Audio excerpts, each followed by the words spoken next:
What up, y'all? I hope you're doing well. We're here for our weekly anchor message. This is when we take a look into our weekly lessons and assignments for the week as far as soul school goes. Let's see. It's kind of straightforward. It's building upon, our process that we've already been in, and it's not going to come as any surprise. So from the wild unknown archetypes, we have the seed. We have the eternal child,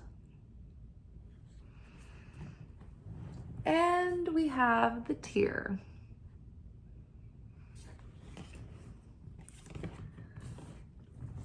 Clarifying the seed, we've got Knight of Swords,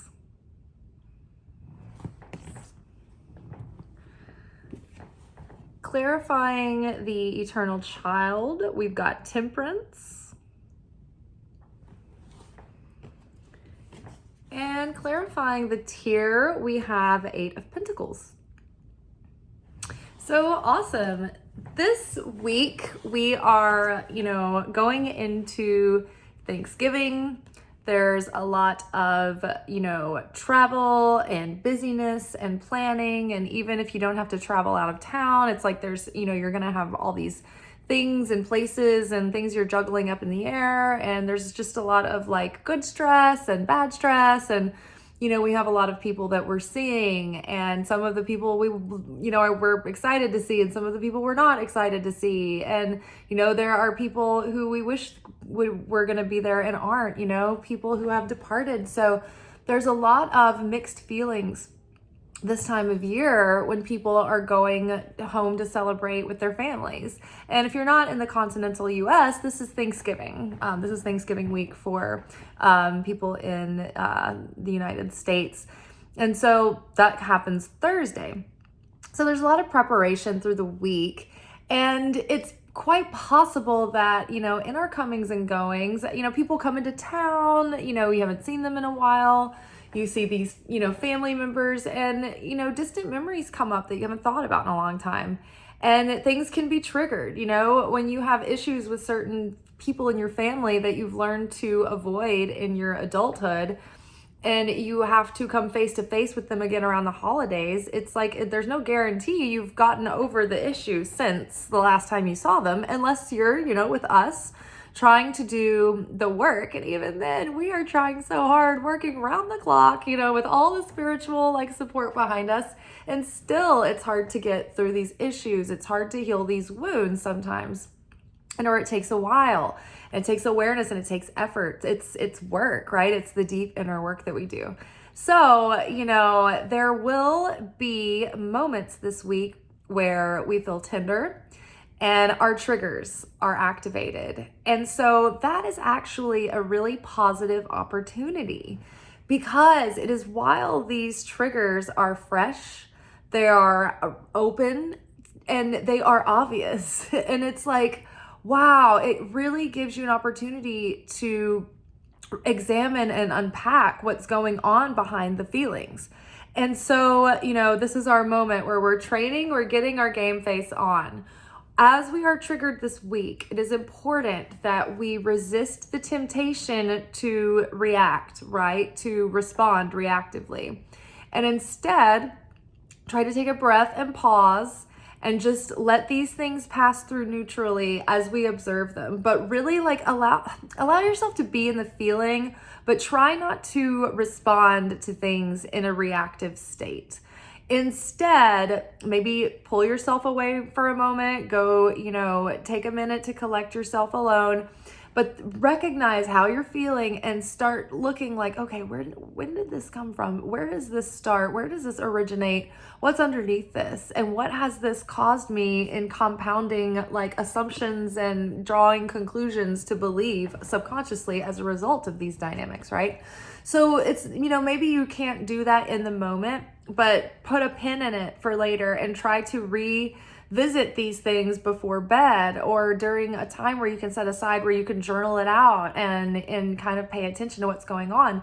Because it's when these things are really raw and open and fresh, and the feelings are really there and strong, that's when it's the most potent for change and transformation and healing, because everything is like vivid and highlighted and you can see it better and it's out in the open and it's showing itself. You can feel the feelings in a more vivid way. And when you lean into those feelings, that's when you can really transform and transmute and heal them. It's not when you avoid them and think that you're going to sweep them under the rug and eventually they'll just fade and dissipate. They fester. So feeling helps to purge. It helps to move the energy and emotion, and it helps to purify and cleanse. So, allow yourself to feel and observe the feeling without getting caught up in the drama, but watch yourself, try to observe the story you start to tell yourself in that moment and catch yourself, right? Because we are, crossing into this like new timeline, right? And so this is the early parts of this new beginning, of new phases, of new cycles for us. And so, source, spirit, our higher self is trying to guide us and say, look, you're planting seeds right now, and we want our seed level of what we're planting to be pure.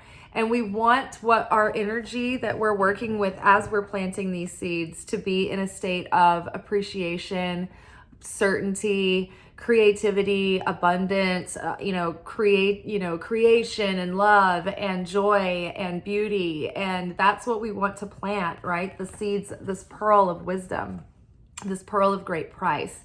We don't want to plant with, defiled toxins of jealousy, scarcity, fear, lack, doubt, grudge, bitterness, anger, unforgiveness, insecurity, right?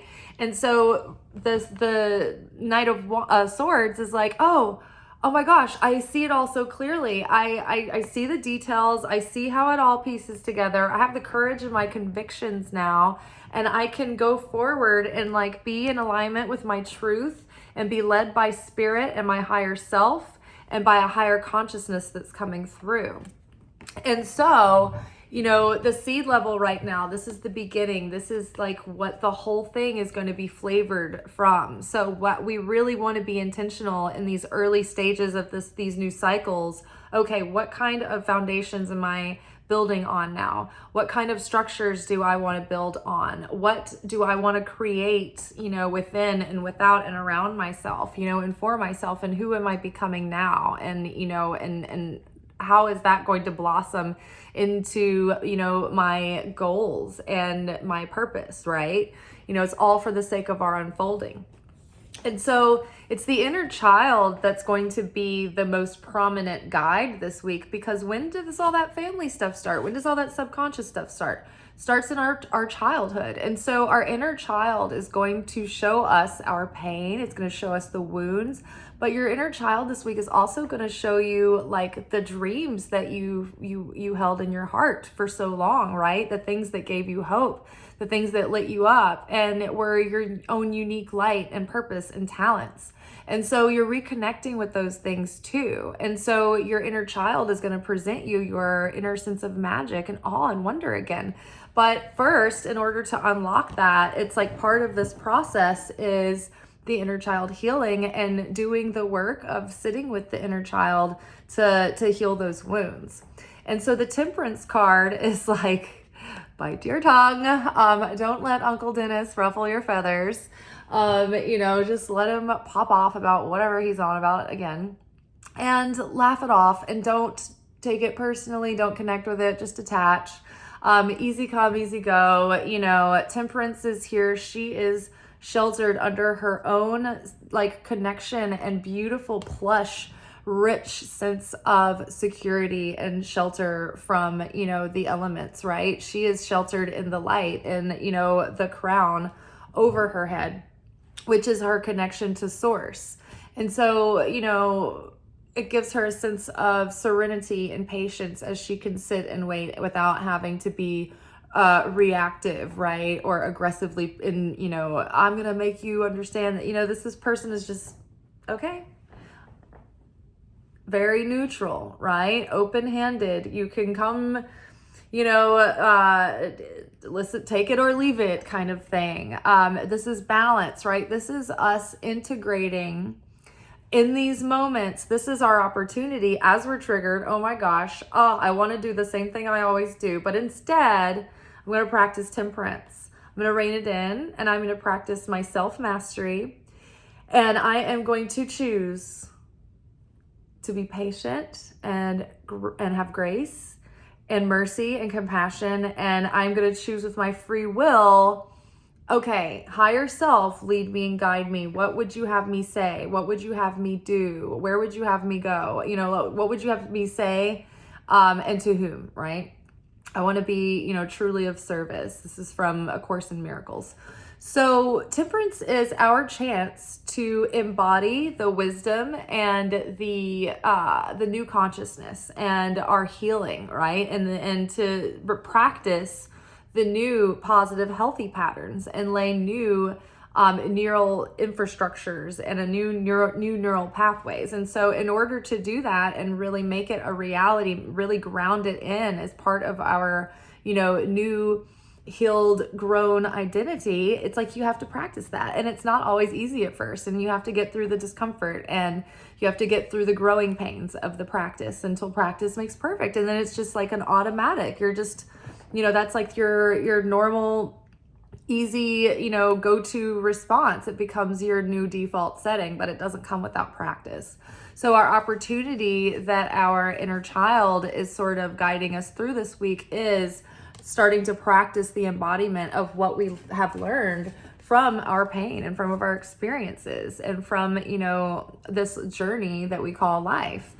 And so the inner child is leading you to the wound, healing that, and then also reminding you and helping you renew the spark of your dreams and your passions and your talents and your purpose and your uniqueness, right? And it's leading you in a positive direction back to higher self that's trying to, lead you forward and guide you and pull you towards the unfoldment of your destiny and your potential. And so the tear here, this is like sacred grief that we let pass through, that we're doing to purge and to purify.